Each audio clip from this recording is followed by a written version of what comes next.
बिजली, पानी और महंगाई से साल भर जूझते दिल्ली वालों को अब दिल्ली में जुर्म के आंकड़े डरा रहे हैं। गुजरता साल जाते जाते दिल्ली वालों को वो डरावना आंकड़ा दे गया है जिसे देख और सुनकर यकीन नहीं होता कि ये देश की राजधानी दिल्ली है।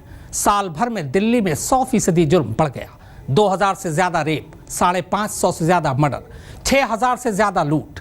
ये आंकड़े हमारे नहीं बल्कि पिछले साल के जुर्म के हिसाब किताब के साथ दिल्ली पुलिस ने शुक्रवार को मीडिया से मुखातिब होकर खुद इसकी जानकारी दी।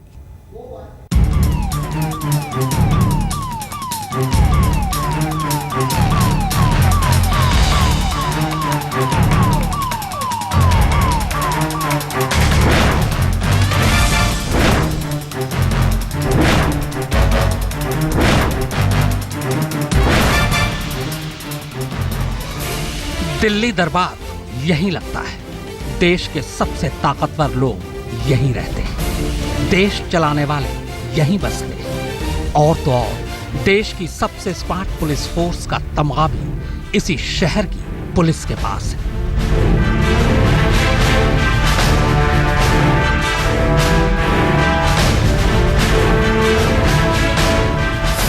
जुर्म के ये वो आंकड़े हैं जो किसी को भी डरा दें। और अगर ये आंकड़े दिल्ली के हों तो फिर वाकई सोचने वाली बात है कि जब देश की राजधानी का ये हाल है तो दूर दराज के शहरों का क्या होगा। ये सिर्फ साल भर के आंकड़े हैं, बल्कि साल भर भी नहीं, 1 जनवरी से 15 दिसंबर 2014 तक।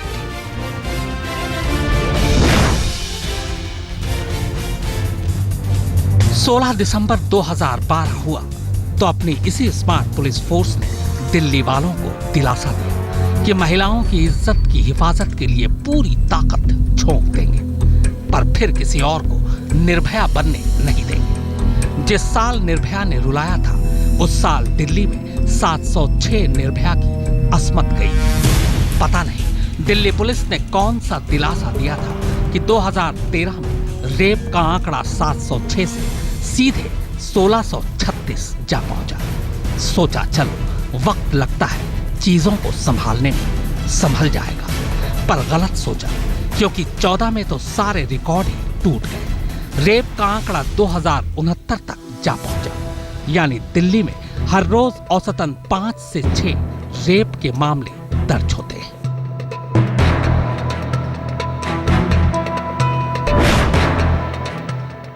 दिल्ली में कत्ल की हर वारदात के बाद कुछ ऐसा ही मंजर होता है। बेवक्त मौत परिवारों को तोड़ जाता है। दिल्ली पुलिस ने वादा किया था कि वो इन मातमी चीखों को भी कंट्रोल करेगी, पर क्या हुआ? 2013 में दिल्ली ने 486 लोगों का खून देखा था। 14 में ये आंकड़ा 561 जा पहुंचा।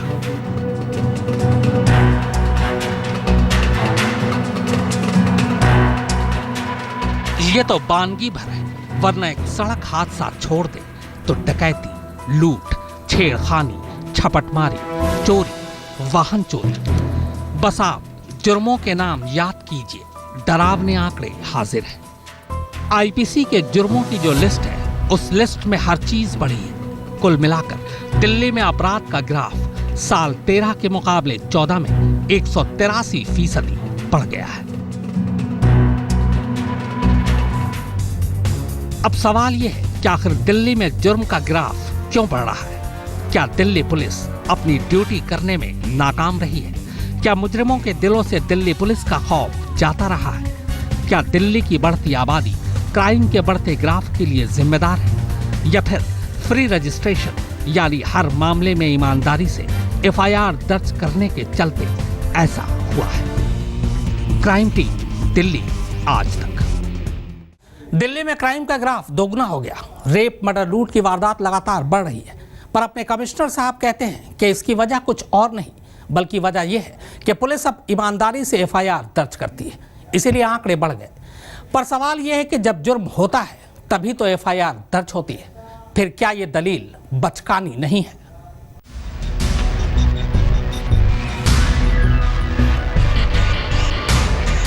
खामखा हम सब पिछले 2 साल से दिल्ली पुलिस को लेकर चीख रहे थे, उनकी कमियों का रोना रो रहे थे, उनकी काहिली पर गुस्सा जता रहे थे, जबकि सच तो आज कमिश्नर साहब ने बोला एक ऐसा सच जो किसी की भी आंखें खोल दे।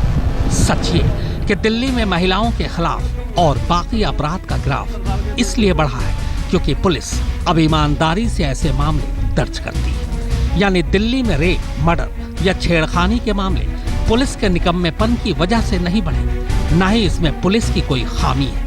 खामी तो उन दरिंदों की है जो रेप और मर्डर करते हैं। पुलिस में कहाँ कोई खामी है, वो तो रेप के बाद ईमानदारी से FIR दर्ज कर लेती है। हमारा प्रयास रहा है कि जो अगर शहर में क्राइम है उसको हम दर्ज करें ताकि हमें पता चले कि हमारे जो है हमारी जो दुखती रग है कितनी दुखती है। खुशी की बात है, मतलब मैं अगर कहूँ कि मतलब एक सेटिस्फेक्शन की बात है कि हमारे जो साथी हैं जो एक उन्होंने इस माइंडसेट से बाहर निकले हैं कि हमें क्राइम दर्ज करेंगे तो पता नहीं क्या हो जाएगा। क्राइम दर्ज करेंगे, हमें सिर्फ जो क्राइम सिचुएशन का पता चलेगा। इस बात को अब हम भली भांति समझते हैं। एक लाभ जो हुआ है, पहले कम क्रिमिनल्स पकड़ में आते थे, अब ज्यादा क्रिमिनल्स पकड़ में आते हैं आपके सामने। पर कमिश्नर साहब, बस इतना बता दीजिए कि आपकी पुलिस का काम क्या सिर्फ FIR दर्ज करना भर है? अगर सिर्फ FIR के आंकड़ों की वजह से दिल्ली में रेप या बाकी जुर्म बढ़ रहे तो फिर आपकी इतनी भारी भरकम पुलिस फोर्स का क्या काम? क्यों है ये पुलिस? किस काम के लिए है? दरिंदे दरिंदगी दिखाएं और पुलिस उनकी दरिंदगी की बस रिपोर्ट लिखती रहे। क्या पुलिस का काम क्राइम रोकना नहीं है? क्या पुलिस का काम रेप रोकना नहीं है? तो शहर को चलाने के चक्कर में सड़कों पे सुरक्षा कम ना हो जाए, ये भी हमारा मकसद है। तो उसमें number of challenges, number of opportunities, जो हर चैलेंज जो है एक अपॉर्च्युनिटी है। जो वल्नरेबल ग्रुप्स हैं उनके लिए हमारी रिस्पॉन्सिबिलिटी ज़्यादा है। हमारा फोकस है कि उनकी सुरक्षा को हम ज़्यादा से ज़्यादा बेहतर बनाएं, ज़्यादा से ज़्यादा बच्चियों को ट्रेनिंग देंगे ताकि वो इतनी मजबूत हो जाएं कि अगर कोई सीट पे बैठ के अगर यूं करके ज़्यादा फैलना चाहे तो उसके बाद कोनी मार के उसकी 2-4 जो है क्या बोलते हैं इसको, पसलियां क्रैक कर दे। आप ही कह रहे हैं कि जुर्म के आंकड़े फ्री रजिस्ट्रेशन की वजह से बढ़ रहे हैं, तो क्या FIR यूं ही लिख लिए जाते हैं? जाहिर है जब जुर्म होता है तभी FIR दर्ज होता है। अगर आपकी पुलिस जुर्म होने से पहले ही उसे रोक दे तो FIR लिखने की नौबत ही कहां आएगी। और वैसे भी पुलिस का काम जुर्म रोकना है, न कि ये कहकर अपना पल्ला झाड़ना कि हम ईमानदारी से FIR दर्ज करते हैं इसलिए क्राइम के आंकड़े बढ़ रहे हैं। साल भर में 100% क्राइम बढ़ जाना किसी भी शहर और उस शहर में रहने वालों के लिए फिक्र की बात है। महिलाओं के प्रति अपराध, जैसा मैंने कहा, हमारी प्राथमिकता है।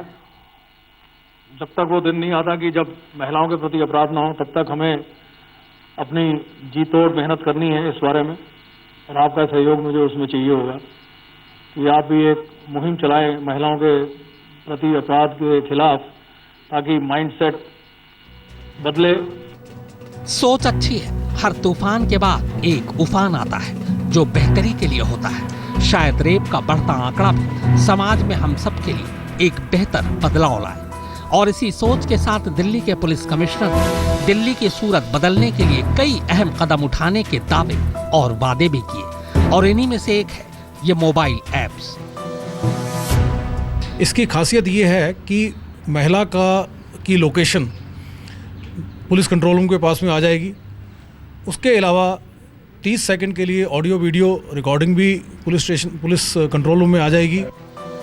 हिम्मत नाम का ये मोबाइल ऐप GPS सिस्टम पर काम करेगा। इस ऐप को डाउनलोड करने के बाद महज फोन में इसके बटन दबाने भर से पुलिस को महिला के लोकेशन की पूरी जानकारी मिल जाएगी। यह ऐप मोबाइल के शेक करने पर भी काम करेगा। इस ऐप के जरिए सबसे नजदीकी पुलिस स्टेशन को महिला की पूरी जानकारी मिलेगी। इतना ही नहीं, महिला के बारे में पुलिस को लगातार अपडेट भी मिलता रहेगा। क्राइम टीम, दिल्ली, आज तक। और अब बात कार में मिली 4 लाशों की। दिल्ली के नजदीक हरियाणा के एक गांव में कार में जलाकर मारे गए 4 नौजवानों का ताल्लुक एक ऐसे गैंग से निकला जिसका पूरे दिल्ली एनसीआर में सिक्का चलता है। जी हाँ, नवीन जांगड़ा गैंग। और अब जब जांगड़ा गैंग ने अपने 4 लड़कों को खोया है तो यकीन मानिए इन मौतों का हिसाब भी होगा।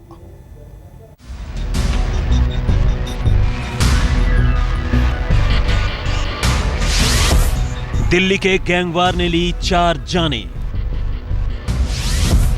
गैंगस्टर भोलू ने लिया खुद पर हमले का बदला। दुश्मनों को गोली मारकर किया आग के हवाले। अब बदले की तैयारी में नवीन का गैंग। दिल्ली के गांव मित्राओं में गैंगवार की चिंगारी अब तक राख के नीचे सुलग रही थी, लेकिन 31 दिसंबर की रात यह कुछ ऐसे भड़की कि इसने एक ही झटके में 4 जिंदगियों को लील लिया।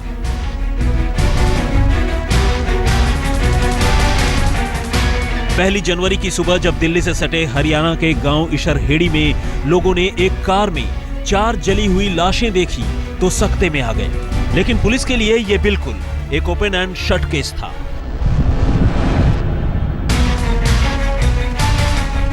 गरज ये कि पहले कार और फिर कार मालिक की पहचान होते ही ये बात साफ हो गई कि ये मौत कोई मामूली मौत या हादसा नहीं, बल्कि उस गैंगवार का नतीजा है जो दिल्ली और आसपास के इलाकों में सालों से चला आ रहा है। क्योंकि इस बार भी मौत के मुंह में जाने वाले लोग कोई आम लोग नहीं थे, बल्कि एक ऐसे गैंग से जुड़े हुए थे जिसका खौफ मित्राओं से शुरू होकर पूरे दिल्ली एनसीआर पर हावी था। और ये गैंग था नवीन जांगड़ा गैंग। इस बार ये गैंगवार कुख्यात नवीन गैंग और रविंद्र उर्फ भोलू के गैंग के दरमियान हुआ, जिसमें भोलू भारी पड़ गया।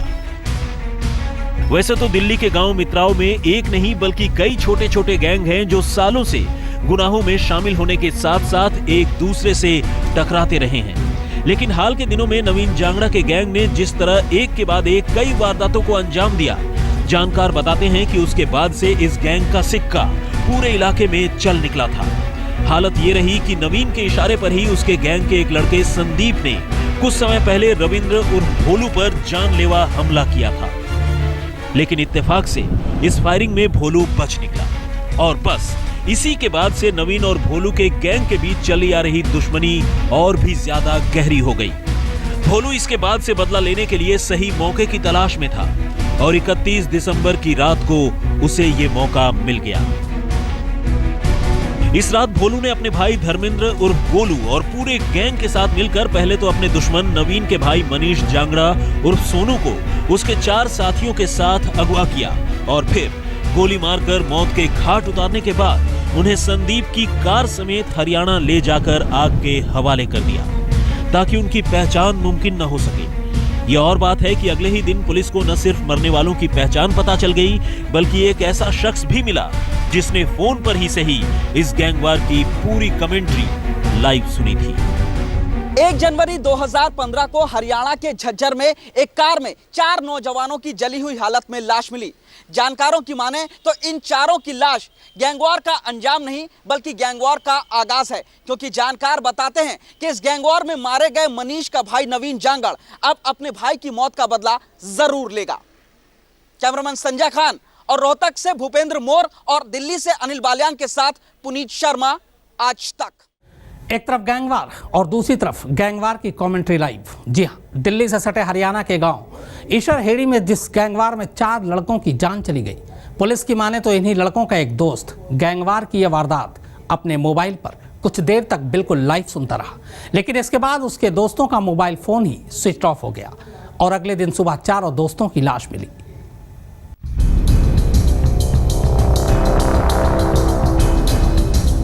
इकतीस दिसंबर और 1 जनवरी की दरमियानी रात, यानी नए साल की अगवानी की रात। जश्न में डूबे लोग और हर तरफ खुशियां। लेकिन इन्हीं खुशियों के बीच दिल्ली के एक गांव में मौत की एक ऐसी साजिश रची गई जो जब अपने अंजाम तक पहुंची तो पीछे छोड़ गई 4 लाशें। और इत्तेफाक से इस साजिश को अंजाम दिए जाने के वक्त एक शख्स ऐसा भी था जो मौका वारदात से दूर होने के बावजूद इस मौत की लाइव कमेंट्री सुन रहा था। जी हां, मौत की कमेंट्री, वो भी लाइव। और अब इसी शख्स की शिकायत पर पुलिस ने हाल के दिनों में इस सबसे खौफनाक गैंगवार की रिपोर्ट दर्ज कर कातिलों की तलाश शुरू कर दी है। दरअसल पुलिस की माने तो 31 दिसंबर की रात करीब 12:30 बजे नवीन गैंग से ताल्लुक रखने वाले मनीष, संदीप, सुधीर और दीपक भूपेश नाम के एक लड़के के घर से पार्टी करके निकले थे। लेकिन घर जाने से पहले इन्होंने पास के ही एक और पार्टी का रुख कर लिया, जहां इनके कुछ जानकार डीजे के साथ न्यू ईयर सेलिब्रेट कर रहे थे। लेकिन अपने अंजाम से बेखबर इन चारों को तब तक रविंद्र उर्फ भोलू के गैंग ने घेर लिया था। इसके बाद इस गैंग ने चारों को अगवा कर लिया और फिर उन्हें गोली मारकर लाशों को उन्हीं की कार में डंप कर हरियाणा ले जाकर आग के हवाले कर दिया। लेकिन इत्तेफाक से ये सब कुछ दुनिया वालों की नजरों से दूर किसी गुमनाम ठिकाने पर होने के बावजूद एक शख्स ऐसा था जो 4 कत्ल की इस खौफनाक वारदात को बिल्कुल लाइव सुन रहा था। और यह शख्स था मरने वालों का दोस्त भूपेश। भूपेश के घर से बाहर निकलने के बाद रात करीब 1:23 पर जैसे ही इन चारों को भोलू गैंग से घिर जाने का एहसास हुआ, इन्होंने अपने बचाव के लिए भूपेश से मदद मांगी। उसे टेलीफोन किया और बताया कि उन्हें भोलू ने अपने गैंग के साथ घेर लिया है।